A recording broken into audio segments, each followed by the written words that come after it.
গণতান্ত্ৰিক প্ৰতিবাদক ভৰিৰে গছকিছে বিজেপি চৰকাৰে।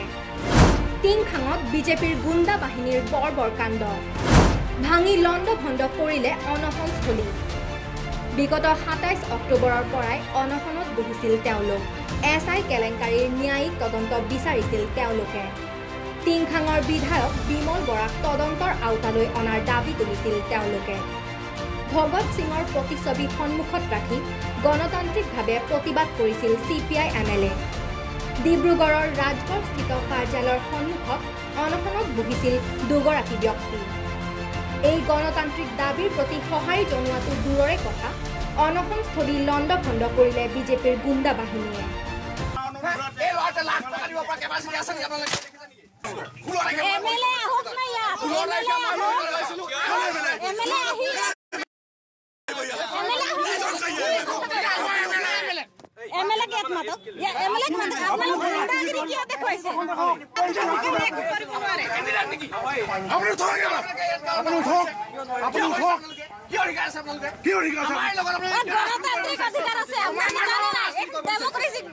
প্ৰায় ১০০জনীয়া এই গুণ্ডা বাহিনীৰ দলটোৱে অনশনস্থলীৰ বেনাৰ প্লেকাৰ্ড ফালি চিৰাচিৰ কৰে আৰু দলিয়াই দিয়ে সকলোবোৰ।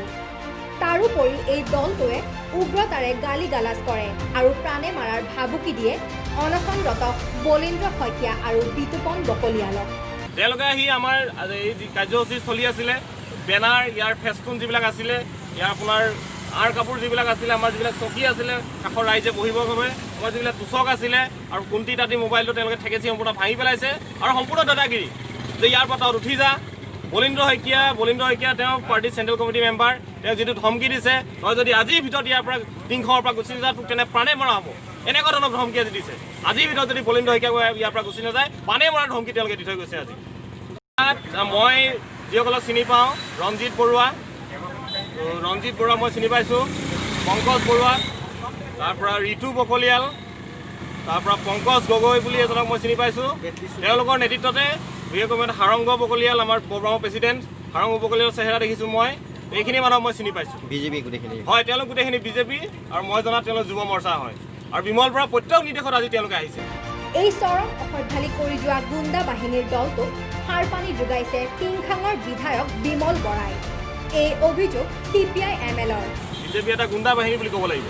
শাসনত থকা এটা দল, শাসনত থকা দলে তেওঁলোকে যিটো আচৰণ কৰিব লাগে সম্পূৰ্ণ বিপৰীতে গৈ এটা মাফিয়া গেঙৰ দৰে গুণ্ডা বাহিনী প্ৰায় ১০০-১৫০ তেওঁলোকৰ গুণ্ডা বাহিনী আহি আমাৰ গোটেই যিটো আমি কাৰ্যসূচী চলি আছিলে, বেনাৰ বা ইয়াৰ যিখিনি বস্তু আছিলে, বস্তুপাতি চকী আচবাব, আমাৰ মানুহবিলাক ধমকি দিছে, মানে শাৰীৰিকভাৱে অপদস্থ কৰিছে। আমাৰ কুন্তি তাঁতী পাৰ্টিৰ জিলা সমিতিৰ এগৰাকী সদস্য কুন্তি তাঁতী মোবাইলটো ঠেকেচি তেওঁলোকে ভাঙি দিছে আৰু একদম জবৰদস্তি মানে পূৰা অগণতান্ত্ৰিক পৰিৱেশ।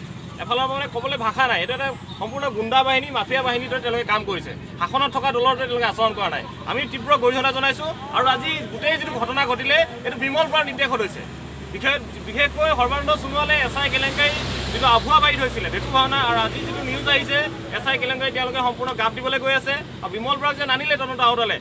আমি তাৰ দাবীত যোৱাকালিৰ পৰা যিটো অন্বেষণ কৰা হৈছিলে, ইয়াত সম্পূৰ্ণভাৱে বিমল বৰা জড়িত আছিলে। তেওঁলোকে পূৰা শংকিত হৈ পৰিছে।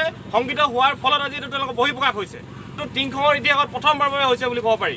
টিংখাঙৰ ইতিহাসত দেশ স্বাধীন হোৱাৰ পৰা আজিলৈকে টিংখাঙৰ ইতিহাসত এনেকুৱা ঘটনা আমি শুনা নাছিলোঁ, কিন্তু এইখন চৰকাৰ দিনতে এনেকুৱা এটা অৱস্থা কৰিলে আৰু আহি থকা দিনবোৰত তেওঁলোকে কি নকৰিব তেওঁ মানে নাই। আমি ইয়াৰ তীব্ৰ গৰিহণা জনাইছোঁ আৰু আমি প্ৰশাসনক গোটেই বিষয়টো এতিয়া অৱগত কৰিম। প্ৰশাসনক অৱগত কৰি তেওঁলোকৰ ওপৰত ব্যৱস্থা ল'বৰ বাবে প্ৰশাসনৰ ওপৰত আমাৰ সম্পূৰ্ণ ভৰসা আছে। প্ৰশাসনে তেওঁলোকৰ ওপৰত সম্পূৰ্ণ কঠোৰ ব্যৱস্থা গ্ৰহণ কৰিব বাবে। এইটো এটা অশনি সংকেত।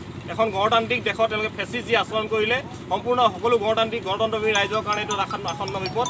সেইটো কাৰণে আমি প্ৰশাসনক দাবী জনাম, তেওঁলোকে গণতন্ত্ৰ ৰক্ষা কৰক আৰু ৰাইজৰ নিৰাপত্তা প্ৰদান কৰা, ফেচিষ্টসকলক কঠোৰভাৱে দমন কৰক। এইটো আমাৰ দাবী। এই অগণতান্ত্ৰিক আচৰণৰ বিৰুদ্ধে আইনৰ সহায় ল'ব CPI MLA। পিছে প্ৰশ্ন হয়, মুখ্যমন্ত্ৰীৰ সাহস হ'বনে বিমল বৰাৰ বিৰুদ্ধে ব্যৱস্থা গ্ৰহণ কৰাৰ? প্ৰশাসনে কোনো কঠোৰ ব্যৱস্থা ল'বনে এনে অগণতান্ত্ৰিক কাৰ্যৰ বিৰুদ্ধে? SI পৰীক্ষা কেলেংকাৰীৰ ন্যায়িক তদন্তৰ দাবী গ্ৰহণ কৰা হ'বনে? পৰৱৰ্তী সময়ত সেয়া হ'ব লক্ষণীয়। চাই থাকিব জনদৃষ্টি নিউজ।